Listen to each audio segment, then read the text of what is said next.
Okay, raise your hand if you want to increase your profits and decrease your returns.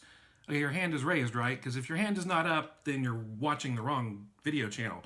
So today I do want to talk to you about a really simple way that you can increase your profits, decrease your returns, and it's all right here. It's all in your head. So let me talk about what that means. Many people understand that Amazon is the most customer centric business in the world. I mean, everything that they do revolves around the customer experience. I mean, their return policy is so lenient because they want more sales. They want people to trust Amazon more to come back and get more sales. And so the process to buy things on Amazon is so easy. And it's because they just want to be the most customer centric website out there. And so, since Amazon places so much importance on the customer experience, we need to do that too. So, the best way to increase your profits, decrease your returns, is to think like an Amazon customer. Now, you might be going, Steven, I'm an Amazon customer. I know what I think like. I'm going to just skip to the next video. Wait, don't do that. Stop. Don't skip to the next video because this is important. So, here's the deal. Most of us who sell on Amazon, we have got the reselling, bug. We love reselling. We love finding really good deals and flipping them for really good profits.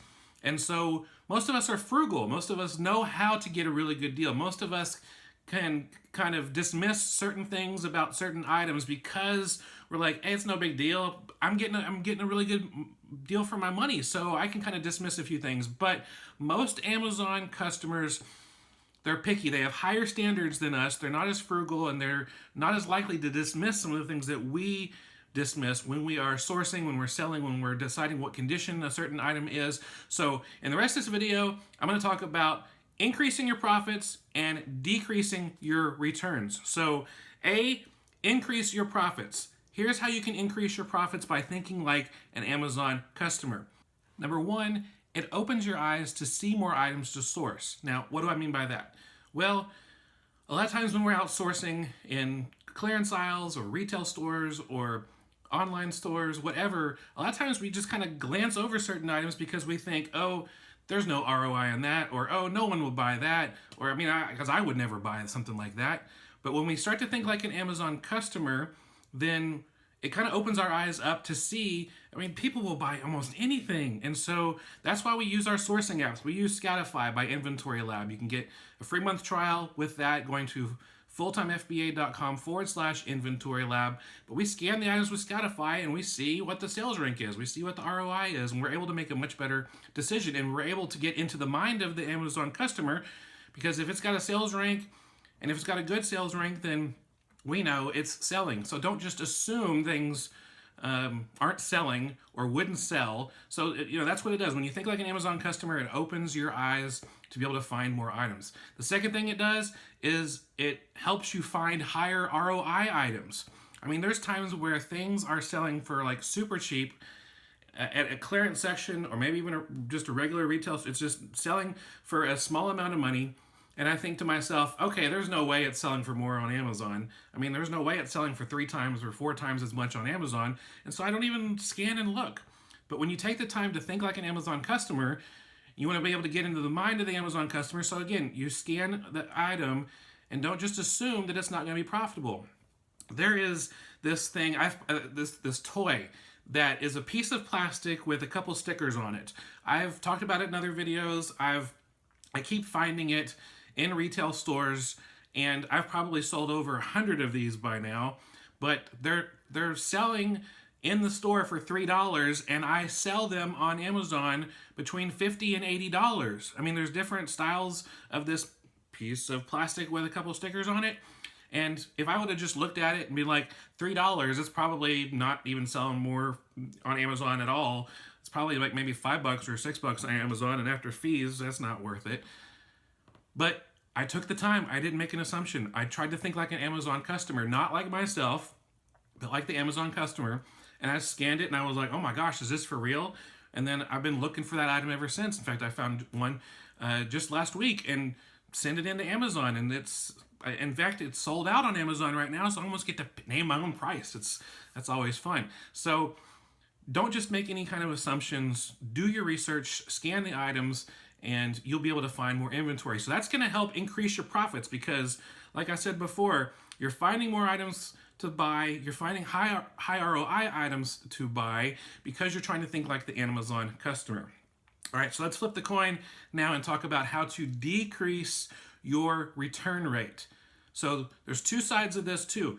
When you're wanting to decrease your return rate, number one, think about while you're sourcing.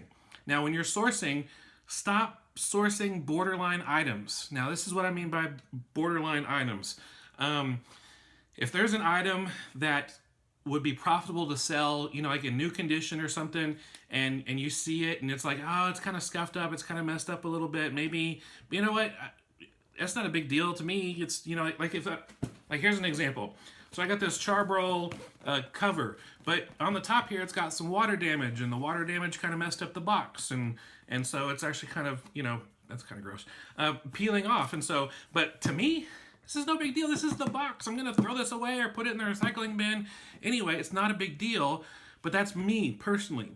Now, if I'm thinking like an Amazon customer, then I might think, oh man, someone might be buying this as a gift for somebody. Somebody might be, really thinking, oh, this has water damage. Maybe it got water damage inside too. Maybe there's mold inside. I don't want to even open it. I mean, you never know what people are going to think. So when you're outsourcing and you come across items that are dinged up or messed up, then you should think like the Amazon customer. Think like a picky Amazon customer.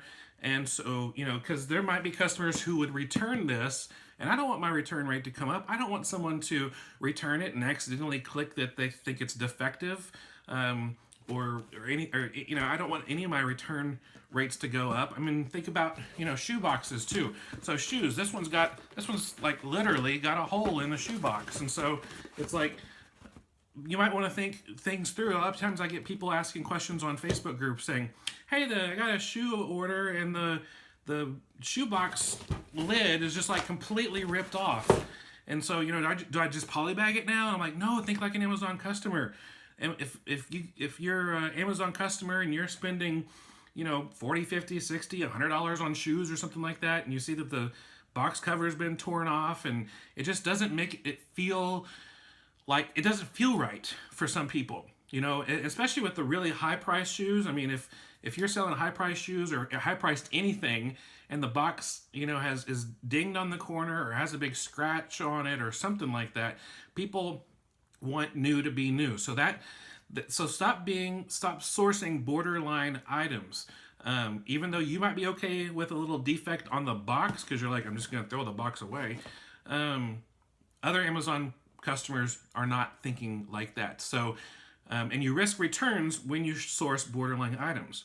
So secondly, so you don't shop borderline items. And secondly, be sure when you are dealing with condition to round down. So condition is very important. Round down on your condition if necessary.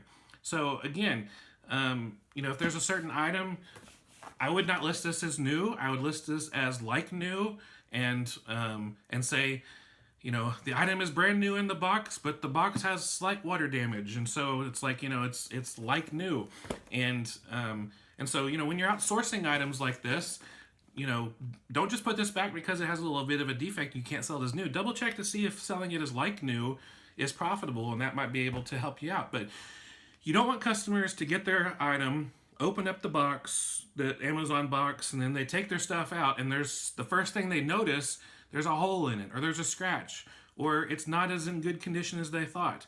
Now, I know sometimes Amazon in the warehouses ding things up, and that's not your fault, but you do as best as you can to make sure that the item arrives in the best condition possible.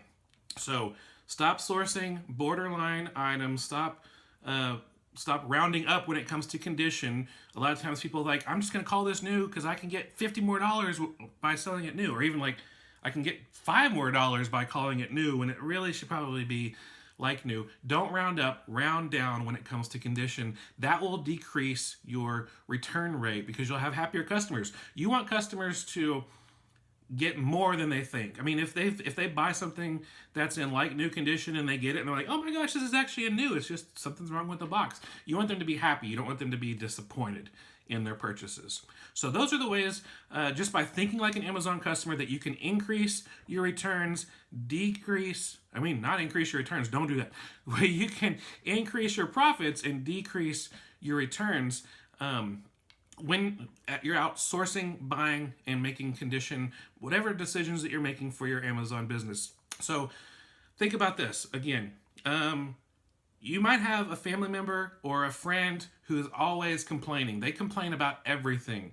Sometimes think about that person. If that person was purchasing this item, would they complain about it? And if they would, skip it or lower the condition rate. You want to be able to really impress your customers so that they'll want to leave you positive feedback. And so going above and beyond is always a good way to do that. And you might be thinking, well, I'm not going to be able to get as much profits out of this, but still, it's better to protect your Amazon account from a lot of return dings or defective dings on your account. And you're going to end up being able to increase your profits anyway by following the first steps in this video of being able to open your eyes to see more items to source and higher ROI items to source. So I hope this has been helpful. Thanks a lot for watching this video. We'll have more videos coming at you very soon. In today's video, I want to talk to you about, today I want to talk to you about a way that you can increase your returns. That's not good. Okay, raise your hand if you want to increase your return. Why do I keep saying that? Don't just make assumptions that no one would buy this item because you wouldn't, so that you want to be able to find I need to slow down. All right. Number one, it increases your, I can't think straight. Number one, my mind just like goes, click. That's all the time we have for today. Thanks so much for watching. If you want to, you can leave us a thumbs up below. You can also subscribe to this channel for more videos that are going to be coming out very soon. And as always, come hang out with us at the blog, fulltimefba.com. When you subscribe, you get a couple of freebies that we send to you that will help you with your Amazon business. Again, fulltimefba.com. I will see you there. Bye.